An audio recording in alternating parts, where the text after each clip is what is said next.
Assalamualaikum warahmatullahi wabarakatuh. Welcome back my YouTube channel Poppy Amalia. Konten ini spesifik khusus untuk para pendidik.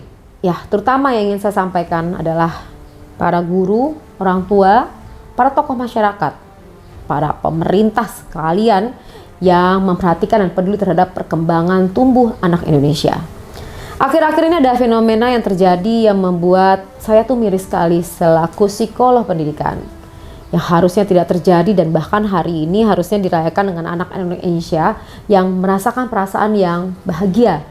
Karena harusnya seorang anak itu mendapatkan hak-hak untuk mendapatkan kebahagiaan itu sendiri dari lingkungannya. Sebuah kejadian yang terjadi di daerah Bekasi, seorang anak yang kabur dengan kaki dirantai meminta makan dengan orang yang ditemui. Kita perhatikan video berikut ini.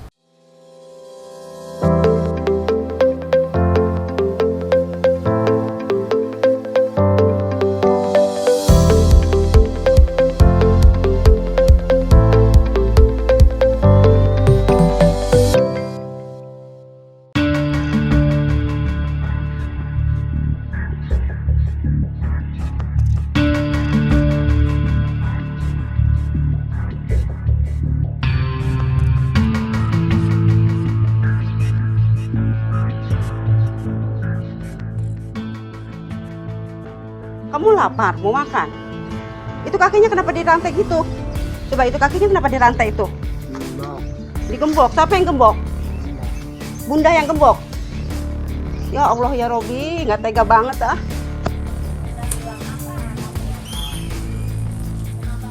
Dari gambaran video ini ya, jadi ada seorang anak, dia berjalan dengan kakinya dirantai. Kemudian matanya juga nggak begitu bisa kelihatan karena ada yang nutup. Kayak ada sesuatu yang taruh di matanya. Apakah itu juga termasuk matanya tidak bisa ngelihat, agar nggak bisa ngelihat nih supaya dia nggak bisa keluar. Saya nggak tahu apa yang terjadi. Tapi video ini memberikan gambaran penderitaan yang teramat sangat oleh si anaknya, karena sampai fisiknya juga kurus kering ya kalau kita lihat. Kemudian juga verbalnya juga kurang begitu baik. Badannya kurus kering ini hanya dan minta makan seperti itu, kemudian berjalan langkah dengan cara seperti ini secara psikologis pasti anak tersebut tuh mengalami kendala tersendiri ya. Prihatin aja kita melihat ada sebuah peristiwa seperti ini. Nah, berita lainnya dari kasus anak ini adalah sebagai berikut. Didampingi Dinas Sosial, Kak Seto langsung berbincang dengan R. Kak Seto menilai R merupakan anak yang cerdas serta cukup komunikatif. Untuk kasus anak yang di Pasung di Bekasi, itu sudah ditangani oleh badan atau dinas terkait dan saya bersyukur sekali. Di sana ada Kak Seto, ada Komnas HAM anak juga, ada KPAID anak, kemudian juga ada panti asuhan dan pihak kepolisian. Semuanya bersatu untuk bisa mencarikan solusi buat anak ini. Kemudian orang tua juga sudah hadir, juga sudah minta keterangan dan semoga kondisinya lebih baik dan tolong untuk bisa diperhatikan. Kita beralih untuk kasus lainnya, yaitu seorang anak yang akhirnya meninggal karena dipaksa untuk menyetubuhi seekor kucing, kemudian divideokan oleh rekan-rekannya. Kita lihat tayangan berikut ini. Bocah berusia 11 tahun di Tasikmalaya, Jawa Barat meninggal dunia akibat depresi usai mendapat perundungan dari teman-temannya. Korban dipaksa berbuat asusila dengan kucing sembari direkam menggunakan ponsel. Akibat rekaman tersebut tersebar, korban menjadi depresi dan tidak mau makan minum, hingga akhirnya meninggal dunia saat menjalani perawatan di rumah sakit. Kejadian memilukan dari peristiwa perundungan ini di Polres Tasikmalaya sudah ditangani dengan baik ya. Tapi ada seorang anak yang pada akhirnya meninggal atas perundungan ini. Nah, ini juga menjadi perhatian apa yang terjadi di sekeliling sehingga seorang anak tanpa pengawasan bisa berkumpul dan melakukan hal-hal yang tidak tepat. Bahkan cenderung tidak senonoh.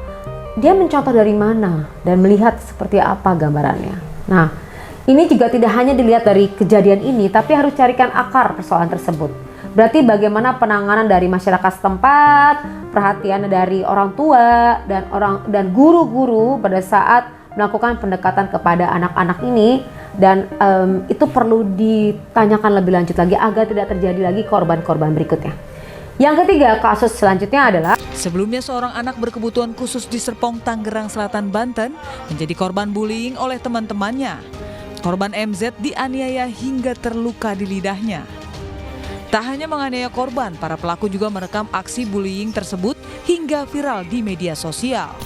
anak disabilitas di sudut rokok oleh rekannya, dibully juga, kemudian mengakibatkan kasus ini sampai ke pihak kepolisian. Nah, dari gambaran ini sebenarnya seperti apa sih pengawasan pemerintah, seperti apa sih pengawasan daripada orang tua tentang kejadian-kejadian anak-anak akhirnya main hakim sendiri, kemudian juga tega untuk membuli temannya, kemudian apa yang terjadi di rumah sampai hal-hal seperti itu terjadi. Kita masuk pembahasan tentang hak-hak anak itu sendiri.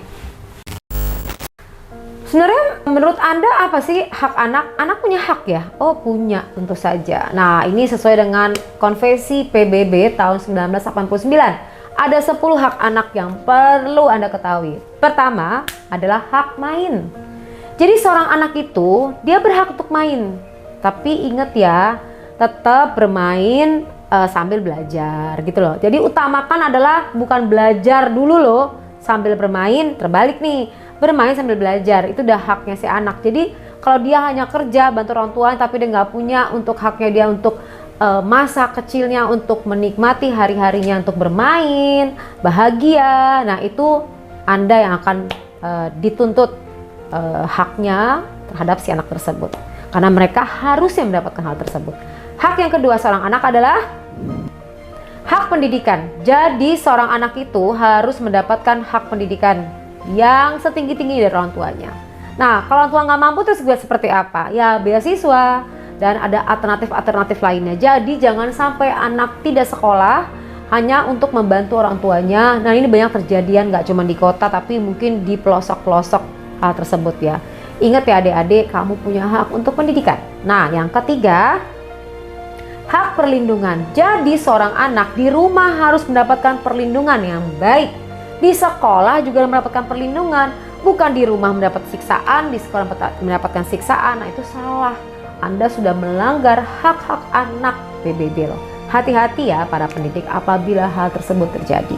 Yang keempat, hak nama atau identitas. Jadi si anak ini terlahir dari pernikahan, apapun juga terbelakang seperti apapun, dia berhak untuk diberikan nama dan ada identitasnya. Walaupun misalnya dari pernikahan siri, tapi dia berhak untuk mendapatkan siapa orang tuanya. Jadi kalau sampai ada kejadian, kan banyak tuh fenomena-fenomena yang terjadi ya, anak tidak diakui dan lain-lain. Itu haknya dia loh untuk mendapatkan identitasnya, siapa orang tuanya, seperti apa dan lain-lain. Ya, ingat ya, ini jangan sampai melanggar hak anak itu sendiri.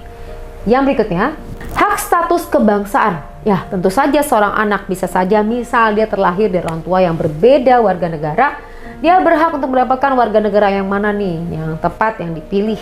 Jadi, ini harus diperjuangkan juga.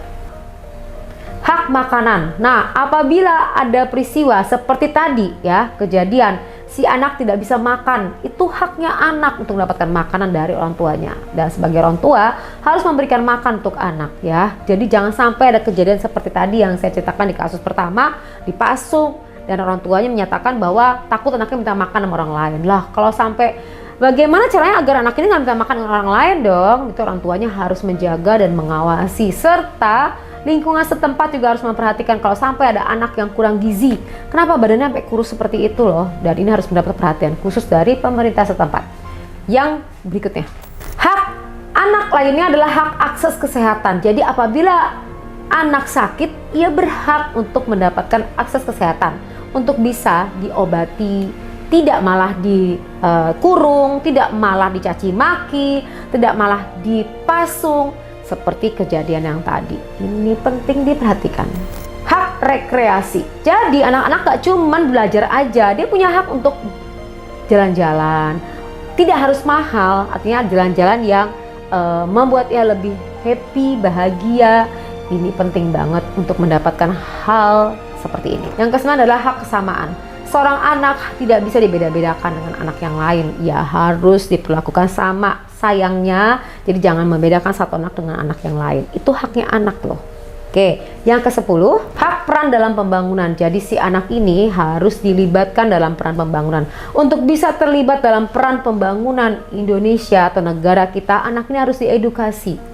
Ya, untuk diedukasi harus diajarkan dengan pola asuh yang tepat sehingga tidak terjadi kejadian perundungan seperti kasus yang kedua dan perundungan seperti kasus yang ketiga. Bagaimana seorang anak terlahir disabilitas atau kemampuan di bawah rata-rata mendapatkan bullying. Nah, si pelaku bullying ini itu pasti pendidikan dari lingkungannya kurang begitu tepat. Kenapa sampai tega menyakiti anak-anak lain? Melakukan memaksa anak temannya untuk menyetubuhi seekor kucing, divideokan, ini empatinya tidak bermain dengan baik. Nah, hak-hak ini apabila dipenuhi, maka tidak akan ada seorang anak pun bertingkah laku atau berpola perilaku yang seperti tadi yang saya sebutkan. Penting banget perhatian kita untuk memperhatikan kesejahteraan anak-anak kita, dan setiap anak wajib untuk mendapatkan haknya sebagai seorang anak sesuai dengan Konvensi PBB 1989. Selamat Hari Anak Indonesia, wahai anak-anak Indonesia tercintaku. Stop kekerasan terhadap anak.